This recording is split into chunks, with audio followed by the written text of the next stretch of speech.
Hi! வீட்ல இருக்கிற தேங்காவ மட்டுமே வச்சு ஒரு சூப்பரான மில்க் ஷேக் பண்ணலாமா? அது பண்ணுறதுக்கு முதல்ல ஒரு பவுல்ல 10 முந்திரி பருப்பு, 10 பாதாம் பருப்பு எடுத்து சுடு தண்ணீல ஒரு 10 நிமிஷம் ஊற வச்சுக்கலாம். அடுத்து ஒரு மிக்ஸர் ஜார்ல 1 கப் தேங்காய், 2 ஏலக்காய் சேர்த்து ஃபர்ஸ்ட் கொஞ்சம் கொரகொரப்பா அரைச்சு எடுத்துக்கலாம். இனி இது கூட தேங்காய் தண்ணி, கூடவே கொஞ்சம் தண்ணி சேர்த்து இதை நல்லா மைய அரைச்சு எடுத்துக்கலாம். இனி இது ஒரு வடிகட்டி அல்லது துணியில நல்லா ஃபில்டர் பண்ணி கெட்டியான தேங்காய் பால் எடுத்துக்கலாம். தேங்காவை நல்லா ஃபில்டர் பண்ணி இந்த அளவுக்கு நல்ல திக்கான தேங்காய் பால் எடுத்துக்கலாம். இதை தனியாக வச்சுட்டு திரும்பவும் இந்த தேங்காய் விழுது கூட இன்னும் ஒரு 1/2 கப் தண்ணி சேர்த்து இதை நல்லா மைய அரைச்சி எடுத்துக்கலாம். இந்த அரைச்ச விழுதையும் நம்ம ஏற்கனவே ஃபில்டர் பண்ணி வச்சுருக்கிற தேங்காய் பாலோடு சேர்த்து நல்லா ஃபில்டர் பண்ணி எடுத்துக்கலாம். இனி ஃபில்டர் பண்ண இந்த தேங்காய் பாலை தனியாக அடிச்சிடலாம்.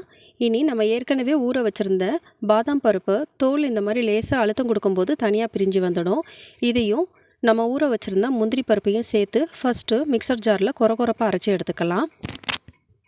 அடுத்து இது கூட கொஞ்சம் தேங்காய் பால் ஆட் பண்ணி இதை நல்லா பேஸ்ட் மாதிரி அரைச்சி எடுத்துக்கணும். இது கூட 2 டேபிள் ஸ்பூன் அளவு சர்க்கரை, இன்னும் கொஞ்சம் தேங்காய் பால் சேர்த்து இதை நல்லா அரைச்சி எடுத்து நம்ம ஏற்கனவே ஃபில்டர் பண்ணி வச்சுருக்கிற தேங்காய் பாலோடு சேர்த்து நல்லா கலந்து விட்டுறலாம். இந்த கோகோனட் மில்க் ஷேக்கை ஒரு 2 மணி நேரம் ஃப்ரிட்ஜில் வச்சுட்டு சர்வ் பண்ணிங்கன்னா நல்ல சில்லான ரெஃப்ரெஷிங்கான ஒரு க்ரீமியான கோகோனட் மில்க் ஷேக் நம்ம வீட்டிலையே ரெடி. உங்களுக்கு இந்த வீடியோ பிடிச்சிருந்தனா லைக் பண்ணி கமெண்ட் பண்ணுங்கள். உங்கள் ஃப்ரெண்ட்ஸ் கூடயும் ஷேர் பண்ணுங்கள். தேங்க்ஸ் ஃபார் வாட்சிங்.